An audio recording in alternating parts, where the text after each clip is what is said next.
All right, learned a little bit about logarithms and how to switch between exponential and logarithmic form, and so we're going to talk some more about the specific properties that just deal with logarithms. One we've talked about, I think you saw in that the video yesterday, you did see in the video yesterday, that if I had the log base a of x, that would equal the log of x divided by the log of a. And of course, that's the log base 10 of x and log base 10 of a, which your calculator can do. I'm going to add three new rules today. The log base a of u times v will equal the log base a of u plus the log base a of v. In a similar fashion, the log base a of u divided by v is equal to the log base a of u minus, instead of plus, it's minus log base a of v. And lastly, the one that has an exponent, that exponent actually is going to move to out in front of the problem. So the log base a of u to the n is equal to n times the log base a of u. Now let's look at some examples. These numbers over here, I've just labeled these 1, 2, 3, and 4, so as we talk about and go through the examples, you'll be able to identify which rule I'm using, and of course you should get these into your notes. So, when we expand a logarithm, we are making it and changing it into something we can actually calculate the logarithm of. And of course now I'm going to have some problems here for you that are very simple, and yes, you could probably do them in your head, but if the numbers got big or if there's variables, we want to be able to apply and use the rules like this. So these are just some examples which will help you to understand the rule. The first problem, the log of, and of course that's the log base 10 of 5 times 3. Well, this is pretty much rule 2. And this says that it would be equal to the log of 5 plus the log base 10 of 3. For the next problem, log of, and of course log base 10 of 5 over 12 cubed. And this uses actually a couple of the rules.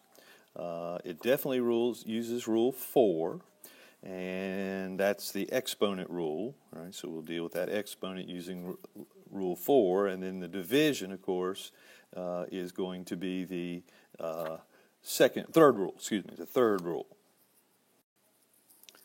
So that 3 is going to come in front of the log. So this is going to be 3 times the log base 10 of 5, and then the division tells us this would need to be a subtraction, and then I will have 3 log of 12.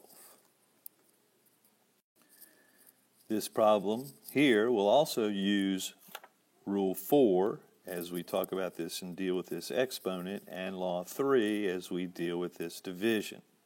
So the log of 3 to the 4th is 4 times log base 10 of 3, and of course the division means minus, and then it will just be log of 9.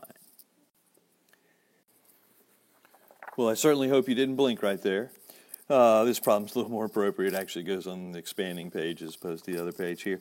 So this last problem, we're going to deal with rule 4, which deals with exponents. Now think about how that fifth root is going to be an exponent. And then, of course, we got multiplication in here, so that's our rule 2. So let's actually let's figure out the exponent part first, this 3 to the 4th, x cubed, y, the multiplication part. Let's break the multiplication part down here. So 3 to the 4th is going to be 4 times the log of 3, and plus, because it's multiplication, 3 times the log of x plus, because it's multiplication, the log of y. Now, what are we going to do with that fifth root? It's like taking that whole problem, it's like taking the whole problem and raising it to what power? And if you remember back, the exponent 1/5 means the fifth root. So instead of putting the 4 out in front of the log, like we did here, this fifth root, we actually end up dividing every single one of these by 5. So it works for the whole problem, all three of those. All right? Now let's look at some problems where we take like what I've got in red and put it and write it as one single log problem. And here they are, some spread out, complicated sorts of things, and we're going to turn them into something a whole lot more simple. This first problem, of course, log base 10 of 3 plus log of 7. And of course, you don't have to say the base 10. I just like to remind you occasionally that we are working in base 10. We are going to talk about the natural logs that have a base of e, and we'll talk about that shortly. But for the time being, we are talking about log base 10. So this is pretty much just straight up the Rule 2, which is our multiplication rule, which sort of gives you a hint. We're going to go the opposite way that we did from the multiplication. So log of 3 plus log of 7 will equal the log of 3 times 7, which we do want to go ahead and change to log of 21. This next problem, I see some multiplication, which we know has to do with exponents.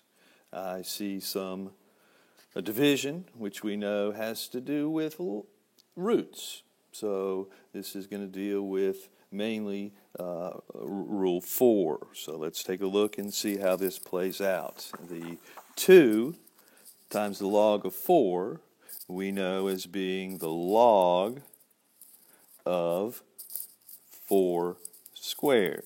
And this division by 5 here, we are going to have to make this the fifth root of 4 squared. And we want to go ahead and change this to the log of the fifth root of 16. Next problem, we got some multiplication, which we know are exponents. And we have a subtraction, which we know is division. So for this next problem, we have the log of 4 cubed divided by 9 to the 7th power. And this last problem in this section is, yes, probably as difficult as it's going to get. I also wanted to reintroduce back for you the idea of having a base other than 3. And it's just instead of having a blank spot, where we would have a base, because we know it's 10, we're actually going to have a 3 in that spot. So we are dealing in this case with the log base 3 of, I have addition, so I know there's going to be some multiplication, and that is going to be the log base 3 of u times 7 to the 5th power. And that's as simplified as that can get. Please make sure you fill out your WISC.